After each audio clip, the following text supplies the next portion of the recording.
مسجد کے احکام۔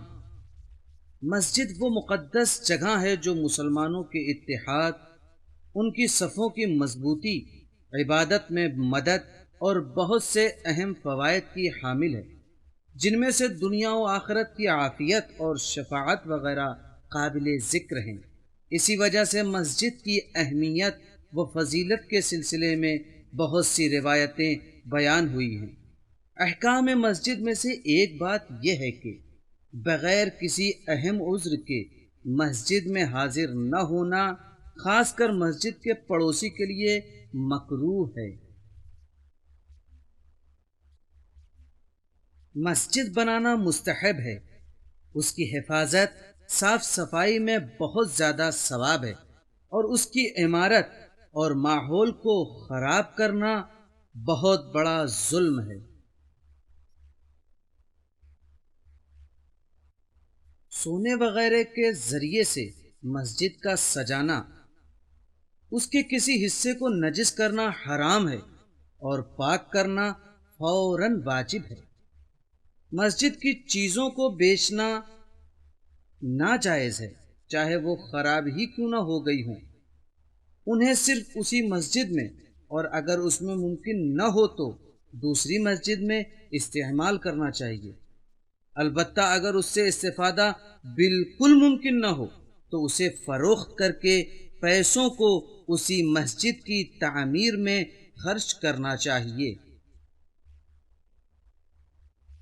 مسجد کی چیزوں کو مسجد سے باہر لے جانا اور مسجد میں میت کو دفن کرنا بھی حرام ہے۔ اذان اور اقامت۔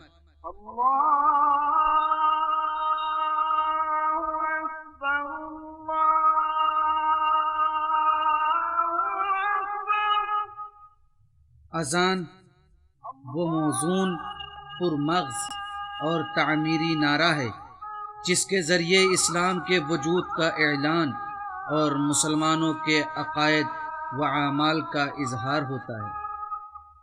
نماز کا وقت داخل ہونے کے بعد پہلے صحیح عربی میں اذان، پھر اس کے بعد اقامت کہنی چاہیے، اور اذان و اقامت اور نماز کے درمیان فاصلہ نہ ہونا چاہیے، اور یہ تمام کام قبلہ رخ کھڑے ہونے کی صورت میں انجام دینا چاہیے۔ البتہ اشہد ان علی ولی اللہ کا جملہ اذان اور اقامت کا جز نہیں ہے، لیکن قصد قربت کی نیت سے اس کا پڑھنا بہتر ہے۔ پنجگانہ اور اس کی قضا نمازوں کے علاوہ دیگر واجب نمازوں میں اذان اور اقامت نہیں ہے۔ اگر کسی شخص کو جماعت سے نماز پڑھنا ہو اور اس جماعت کے لیے اذان اور اقامت کہی جا چکی ہو تو پھر اسے خود اپنے لیے اذان و اقامت نہیں کہنا ہے۔ حتیٰ کہ اگر ہم نماز پڑھنے کے لیے مسجد جائیں اور وہاں جماعت ختم ہو چکی ہو لیکن ابھی اس کی صف منتشر نہ ہوئی ہو تو نماز جماعت کے لیے کہی جانے والی اذان و اقامت اس تازہ وارد ہونے والے کے لیے کافی ہے۔ اسی طرح بچے کی ولادت کے دن اس کے کان میں اذان اور اقامت کہنا مستحب ہے۔ جب حضرت امام حسین علیہ السلام نے آغوش مادر میں قدم رکھا تو پیغمبر اسلام صلی اللہ علیہ وآلہ وسلم نے آپ کو اپنی گودی میں لے کر ان کے داہنے کان میں اذان اور بائیں کان میں اقامت کہی۔ واجبات نماز۔ اللہ اکبر کہنے سے نماز شروع اور سلام پڑھنے سے نماز ختم ہوتی ہے۔ نماز میں جو کچھ انجام دیا جاتا ہے وہ یا واجب ہے یا مستحب۔ نماز میں 11 چیزیں واجب ہیں، جن میں سے کچھ رکن اور کچھ غیر رکن۔ ارکان نماز 5 ہیں: نیت، قیام، تکبیرۃ الاحرام، رکوع اور 2 سجدے۔ ان 5 اجزاء میں سے اگر کوئی ایک جز، حتیٰ اگر سہون بھی، کم یا زیادہ ہو جائے تو نماز باطل ہو جاتی ہے۔ لیکن بقیہ غیر رکن واجبات اگرچہ ان کا انجام دینا ضروری ہے، وہ سہواً کم یا زیادہ ہونے کی صورت میں نماز کو نقصان نہیں پہنچاتے ہیں۔ غیر رکنی واجبات اس طرح ہیں: قرأت، ذکر، تشہد، سلام، ترتیب و موالات، نیت و قیام۔ جو چیز انسانی عمل کو قدر و قیمت عطا کرتی ہے وہ اس کی نیت اور مقصد ہے۔ مقدس اور بہترین کام نیت کی خرابی کی وجہ سے فاسد ہو جاتے ہیں، اور چھوٹا اور سادہ کام نیت کی بلندی سے اہمیت پاتا ہے۔ لہذا نماز پڑھنے میں ہماری نیت صرف اور صرف خدا کی خوشنودی اور اس کے حکم کی بجا آوری ہونی چاہیے، خود نمائی اور ریاکاری نہیں۔ البتہ نیت کا زبان پر لانا یا دل میں بھی دہرانا ضروری نہیں ہے۔ اسی طرح اول سے آخر تک نماز میں ضروری ہے کہ نماز گزار متوجہ رہے کہ وہ کون سی نماز پڑھ رہا ہے۔ دوران نماز نیت بدلنا جائز نہیں ہے، البتہ صرف چند موقعوں پر نیت میں تبدیلی کی جا سکتی ہے، جن میں ایک جماعت سے فرادہ کی طرف، دوسرے ادا نماز سے قضا نماز کی طرف ہے۔ اگر نماز عصر پڑھنے کے دوران ہمیں یاد آ جائے کہ ہم نے نماز ظہر نہیں پڑھی ہے، یا نماز عشاء کے دوران یاد آئے کہ نماز مغرب نہیں پڑھی ہے، جبکہ دوسری نماز کے لیے بقدر کافی وقت موجود ہو، تو پھر ہمیں یہ قصد کرنا چاہیے کہ اب اس کے بعد جو کچھ پڑھ رہا ہوں وہ نماز ظہر یا نماز مغرب ہے۔ اگر ہم فرادہ نماز پڑھ رہے ہوں اور اتنی دیر میں جماعت قائم ہو جائے اور یہ احتمال ہو کہ جب تک ہم اپنی فرادہ نماز مکمل کریں گے جماعت کی ایک رکعت چھوٹ جائے گی، تو ہم اس نماز کو مستحب نماز کی نیت سے تبدیل کر کے 2 رکعت پر ختم کر دیں گے، لیکن شرط یہ ہے کہ تیسری رکعت کے رکوع میں داخل نہ ہوئے ہوں۔ نماز کی پہلی تکبیر کو تکبیرۃ الاحرام کہتے ہیں، چونکہ اس تکبیر کے ذریعے بہت سے کام، مثلا کھانا پینا جو نماز سے پہلے جائز تھا، نماز کے دوران نمازی پر حرام ہو جاتا ہے، اور تکبیرۃ الاحرام کہتے وقت آدمی کے بدن کو ساکن ہونا چاہیے۔ قیام یعنی کھڑا ہونا، نماز میں تکبیرۃ الاحرام اور قرأت کے دوران نیز رکوع سے پہلے اور بعد میں قیام ضروری ہے۔ یہ بات مد نظر رہے کہ تکبیرۃ الاحرام کہتے وقت اور رکوع میں جانے سے پہلے کا قیام نماز کے ارکان میں سے ہے کہ اگر اسے بھولے سے بھی چھوڑ دیا جائے تو نماز باطل ہو جاتی ہے۔ اس بنا پر اگر ہم رکوع بھول کر سجدے میں جانے لگیں اور سجدے میں پہنچنے سے پہلے یاد آ جائے تو سیدھے کھڑے ہو جائیں اور پھر رکوع میں جائیں تو ہماری نماز صحیح ہوگی، لیکن اگر جھکے جھکے رکوع میں چلے جائیں تو نماز صحیح نہ ہوگی۔ کھڑے ہونے کے وقت ہم کو اپنے پیروں کو حد سے زیادہ پھیلانا نہیں چاہیے یا کسی چیز پر ٹیک نہیں لگانا چاہیے۔ الحمدللہ رب العالمین الرحمن الرحیم مالک یوم الدین ایاک نعبد و ایاک نستعین۔ لیکن ہاتھوں یا انگلیوں کی معمولی حرکت سے نماز پر کوئی اثر نہیں پڑتا۔ اگر نماز میں ذکر کے دوران بے اختیار حرکت کریں، مثلا کسی نے دھکا دے دیا، تو بعض مراجع تقلید کے فتوے کے مطابق بدن کے بے حرکت ہونے کے بعد وہ ذکر دوبارہ پڑھیں جو ہلنے کی صورت میں پڑھا تھا۔ بیٹھ کر ہم اسی صورت میں نماز پڑھ سکتے ہیں جب کھڑا ہونا حتیٰ چھڑی یا دیوار کے سہارے سے بھی ہمارے لیے ممکن نہ ہو۔ جو لوگ بیماری کی وجہ سے کھڑے ہو کر یا بیٹھ کر نماز نہیں پڑھ سکتے، انہیں داہنی کروٹ اس طرح لیٹ کر نماز پڑھنا چاہیے کہ ان کے بدن کا اگلا حصہ قبلہ رخ ہو، اور اگر داہنی کروٹ لیٹنا ان کے لیے ممکن نہ ہو تو پھر بائیں کروٹ اس طرح لیٹیں کہ بدن کا اگلا حصہ قبلہ رخ رہے۔ اور اگر بیمار کسی کروٹ نہیں لیٹ سکتا تو پھر اسے اس طرح چت لیٹ کر نماز پڑھنا چاہیے کہ اس کے دونوں تلوے اس طرح قبلے کی طرف ہوں کہ اگر وہ بیٹھے تو اس کا چہرہ بھی قبلہ رخ ہو جائے۔ وَلَمْ يَكُنْ لَهُ كُفُوًا أَحَدٌ سبحان ربي العظيم وبحمده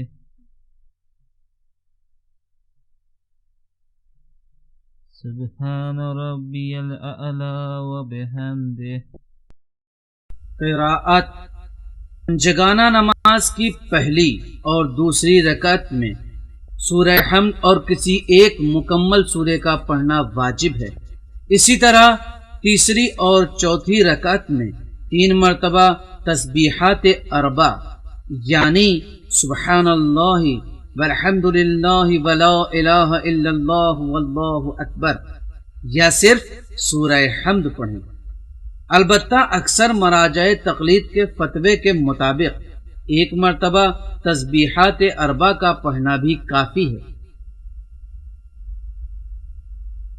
بسم اللہ الرحمن الرحیم الحمدللہ رب العالمین الرحمن الرحیم مالک یوم سبحان اللہ والحمدللہ ولا الہ الا اللہ واللہ اکبر سبحان اللہ والحمدللہ ولا الہ الا اللہ واللہ اکبر سبحان اللہ والحمدللہ ولا الہ الا اللہ واللہ اکبر۔ ضروری ہے کہ نماز کو صحیح عربی میں پڑھیں، یہاں تک کہ اگر ایک حرف یا اس کی ایک حرکت یعنی زبر زیر یا پیش غلط پڑھ دیا تو نماز باطل ہو جائے گی، لہذا واجب ہے کہ نماز کے صحیح تلفظ کو سیکھیں۔ بسم اللہ الرحمن الرحیم الحمد للہ رب العالمین الرحمن الرحیم مالک یوم الدین إياك نعبد وإياك نستعين اهدنا الصراط المستقيم صراط الذين أنعمت عليهم غير المغضوب عليهم ولا الضالين۔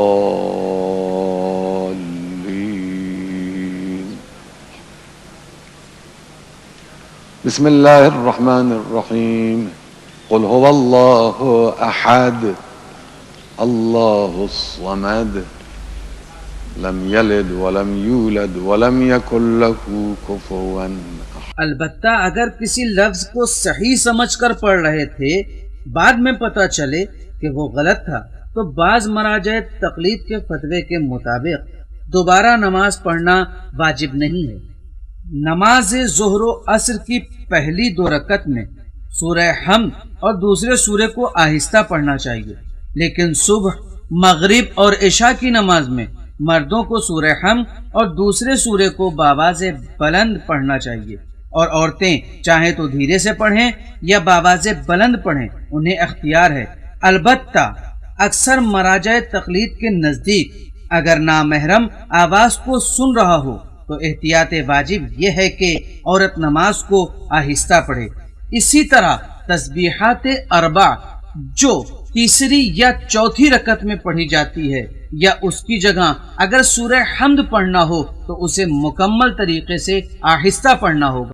سبحان اللہ والحمد للہ ولا الہ الا اللہ واللہ اکبر سبحان اللہ والحمد للہ ولا الہ الا اللہ واللہ اکبر سبحان اللہ والحمد للہ ولا الہ الا اللہ واللہ اکبر۔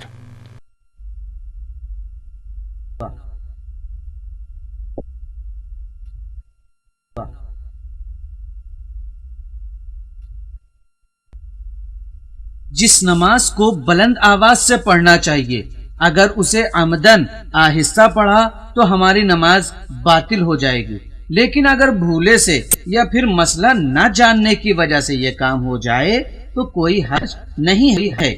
اگر کوئی سورہ یاد نہ ہو تو قرآن سے دیکھ کر پڑھ سکتے ہیں، اور اگر وقت تنگ ہو یا کسی مجبوری سے نماز کو جلد ختم کرنا ہو تو پھر سورہ حمد پر اکتفا کریں گے اور دوسرے سورے کو چھوڑا جا سکتا ہے۔ صراط الذین انعمت علیہم غیر المغضوب علیہم ولا الضالین۔ مستحب ہے کہ نماز کی پہلی رکعت میں سورہ حمد کے بعد سورہ انا انزلنا اور دوسری رکعت میں سورہ حمد کے بعد سورہ قل هو اللہ پڑھی جائے اور سورہ الحمد کے ختم ہونے کے بعد الحمدللہ رب العالمین کہیں۔ رکوع، ہر رکعت میں قرات کے بعد ہم کو رکوع کرنا چاہیے۔ رکوع میں اتنا جھکیں کہ ہمارے ہاتھ گھٹنوں تک پہنچ جائیں اور رکوع میں کوئی بھی ذکر پڑھا جا سکتا ہے۔ ہم رکوع میں 3 مرتبہ سبحان اللہ پڑھیں یا اسی مقدار میں کوئی اور ذکر کریں۔ سبحان ربی العظیم و بحمدہ۔ جس وقت ہم رکوع کا ذکر واجب پڑھ رہے ہوں ہمارے بدن کو پوری طرح ساکن ہونا چاہیے۔ اس بنا پر یہ بات مد نظر رہے کہ جھکتے وقت یا رکوع سے اٹھتے وقت ذکر نہ پڑھا جائے۔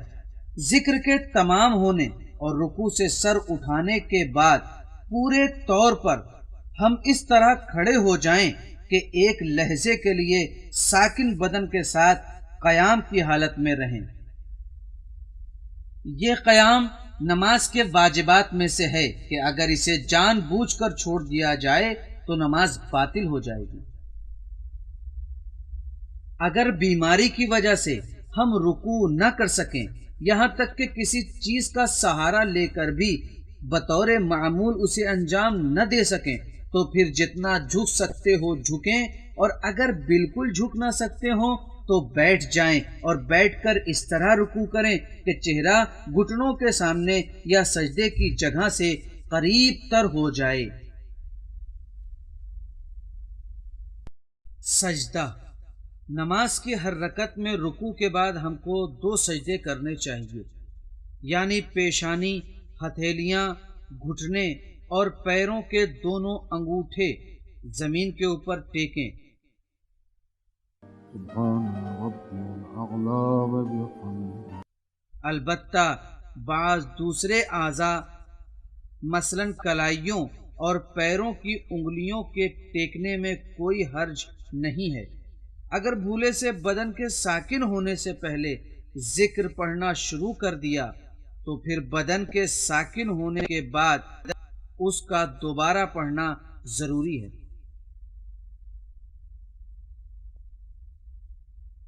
اسی طرح پیشانی کے علاوہ دوسرے اعضائے سجدہ کو ہم زمین سے اٹھا سکتے ہیں، لیکن اسے اٹھانے کے وقت ذکر نہیں کرنا چاہیے۔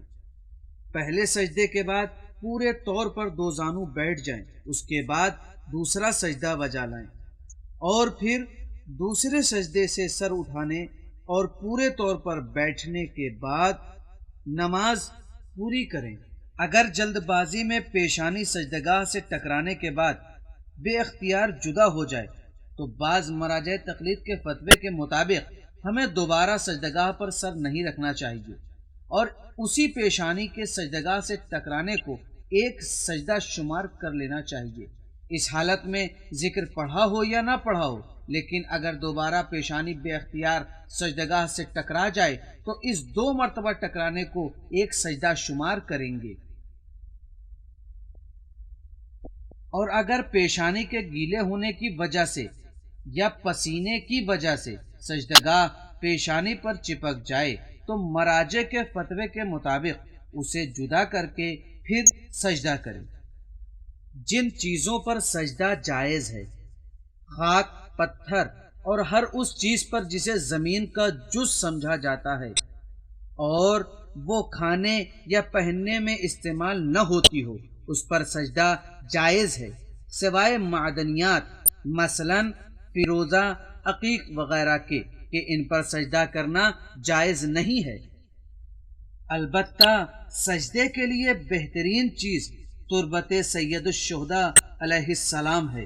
اسی طرح چونا سجدہ کھانے اور اینٹ، سیمنٹ، موزائک اور بعض مراجع کے فتوے کے مطابق کاغذ پر بھی سجدہ صحیح ہے۔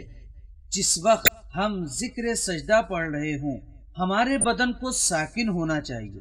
اس بنا پر اگر توشک یا گدے پر نماز پڑھ رہے ہوں تو جب تک سجدے میں سر رکھنے کے بعد وہ ساکن نہ ہو جائے تب تک ذکر سجدہ نہ پڑھیں۔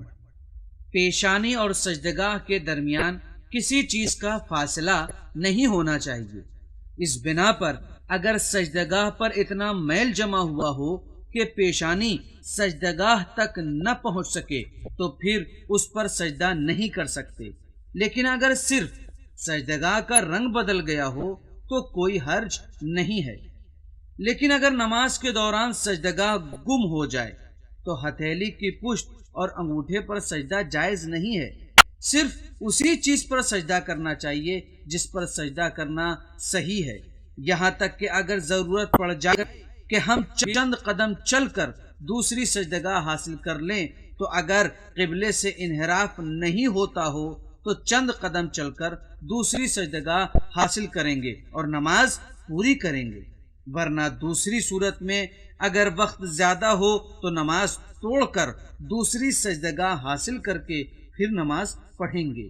اگر کوئی شخص سجدے میں اپنی پیشانی زمین تک نہیں لے جاتا تو جتنا ممکن ہو اسے جھکنا چاہیے اور سجدگاہ کو اونچائی پر رکھ کر سجدہ کرنا چاہیے، اور بقیہ اعضائے سجدہ کو بطور معمول ممکن حد تک زمین پر رکھے، اور اگر وہ بالکل ہی جھک نہ سکتا ہو تو پھر وہ سجدے کا اشارہ کرے گا اور ممکن ہوا تو سجدگاہ کو پیشانی پر رکھے گا۔ قرآن مجید کی 4 سورتوں میں سجدے کی آیتیں ہیں۔ سورہ سجدہ کی 15ویں آیت، سورہ فصلت کی 37ویں آیت، سورہ نجم کی 62ویں آیت، سورت کی 37ویں آیت۔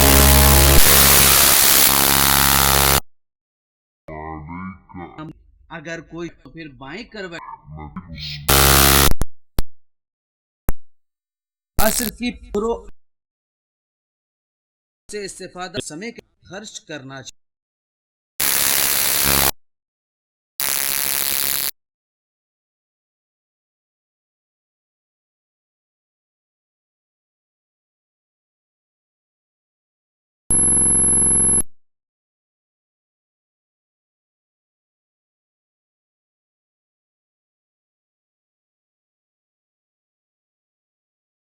تشہد و سلام۔ نماز کی دوسری اور آخری رکعت میں ہمیں دوسرے سجدے کے بعد بیٹھ جانا چاہیے اور بدن کے ساکن ہونے کے بعد تشہد پڑھنا چاہیے۔ أشهد أن لا إله إلا الله وحده لا شريك له وأشهد أن محمدا عبده ورسوله اللهم صل على محمد وآل محمد کرنا چاہیے۔ پھر عصر کروٹ پھر بائیں خود پڑھنے کے بعد کھڑے ہو کر پوری نماز پڑھیں، لیکن اگر رکوع کے بعد یاد آئے تو پھر نماز پوری کرنے کے بعد چھوٹے ہوئے تشہد کی قضا بجا لائیں اور 2 سجدے سہو بھی کریں۔ البتہ بعض مراجع تقلید کے فتوے کے مطابق بلا وجہ قیام کے لیے بھی 2 سجدے سہو بجا لائیں اور اضافی قرأت یا تسبیحات کے لیے بھی 2 سجدے سہو بجا لائیں۔ آخری رکعت میں تشہد کے بعد سلام پڑھ کر ہم نماز تمام کرتے ہیں۔ السلام عليك أيها النبي ورحمة الله وبركاته السلام علينا وعلى عباد الله الصالحين السلام علیکم ورحمۃ اللہ وبرکاتہ۔ البتہ آخری جملے کا پڑھنا نماز کے تمام کرنے کے لیے کافی ہے۔ ترتیب و موالات۔ نماز کے لیے ضروری ہے کہ وہ اس ترتیب سے پڑھی جائے: تکبیرۃ الاحرام، حمد و سورہ، رکوع، 2 سجدے، دوسری رکعت میں سجدوں کے بعد تشہد، آخری رکعت میں تشہد کے بعد سلام پڑھا جاتا ہے۔ اگر اس ترتیب میں جان بوجھ کر پھر بدل کی جائے تو نماز باطل ہو جاتی ہے۔ اگر نماز کا کوئی رکن چھوٹ جائے یا دوسرے رکن میں مشغول ہونے سے پہلے اسے انجام دے دیا جائے، لیکن اگر چھوٹا ہوا جز رکن نہ ہو تو بعد کے رکن میں مشغول ہونے سے پہلے اس کی تلافی کریں، لیکن اگر بعد کے رکن میں داخل ہونے کے بعد متوجہ ہوں تو نماز صحیح ہے۔ نماز کا آخری واجب موالات ہے۔ موالات یعنی اجزائے نماز کے درمیان فاصلہ نہ ہونے دینا۔ اس بنا پر اگر ذکر کریں کا آخری واجب کافی ہے، چھوٹ جائے ہماری نماز کرنا چاہیے، خرچ کر قنوت و تعقیبات۔ مستحب ہے کہ دوسری رکعت میں بعد حمد و سورہ اور قبل رکوع اس طرح قنوت پڑھیں کہ ہاتھوں کو چہرے کے برابر اوپر لا کر ہتھیلیوں کو آسمان کی طرف پھیلائیں اور دعا کریں۔ قنوت کے عمدن یا سہون چھوٹ جانے سے نماز میں کوئی فرق نہیں پڑتا اور نماز کو باطل نہیں کرتا۔ قنوت میں ہم جو دعا یا ذکر پڑھنا چاہیں پڑھ سکتے ہیں، چاہے اپنی زبان ہی میں کیوں نہ ہو۔ مستحب ہے کہ نماز کے بعد ذکر اور دعائیں پڑھی جائیں، انہیں تعقیبات نماز کہا جاتا ہے، اور تعقیبات میں سب سے زیادہ اہم چیز جس کی زیادہ تاکید ہوئی ہے حضرت زہرا سلام اللہ علیہا کی تسبیح ہے، جو اس طرح پڑھی جاتی ہے: 34 مرتبہ اللہ اکبر، 33 مرتبہ الحمدللہ اور 33 مرتبہ سبحان اللہ۔ حضرت امام صادق علیہ السلام فرماتے تھے کہ نماز کے بعد حضرت زہرا سلام اللہ علیہا کی تسبیح پڑھنا مجھے مستحبی 1000 رکعتی نمازوں سے زیادہ پسند۔ سجدہ سہو بعض موقعوں پر ضروری سلام کی تسبیح اگر کوئی فوراً دو سجدہ سہو بجا لائیں، مثلا بھولے سے بیجا بات کر لی، یا بیجا سلام کیا، یا تشہد بھول گئے، یا ایک سجدہ بھول گئے، یا پھر 4 اور 5 رکعت کے درمیان دوسرے سجدے کے بعد شک ہو گیا، اور بعض مراجع تقلید کے فتوے کے مطابق بیجا بیٹھنے یا بیجا کھڑے ہو جانے سے بھی سجدہ سہو واجب ہوتا ہے۔ سجدہ سہو اس طرح کیا جاتا ہے کہ نماز کا سلام ختم کرتے ہی بلا فاصلہ سجدے میں جا کر یہ دعا پڑھیں: بسم اللہ و باللہ، السلام علیک ایہا النبی ورحمۃ اللہ وبرکاتہ۔ پہلے سجدے سے سر اٹھانے کے بعد دوسرا سجدہ بھی اسی طرح بجا لانا چاہیے۔ اس کے بعد تشہد و سلام پڑھیں۔ البتہ جس جگہ ایک سجدہ یا تشہد بھول گئے ہوں تو پہلے اس بھولے ہوئے سجدے یا تشہد کی قضا بجا لائیں گے، اس کے بعد سجدہ سہو کریں گے۔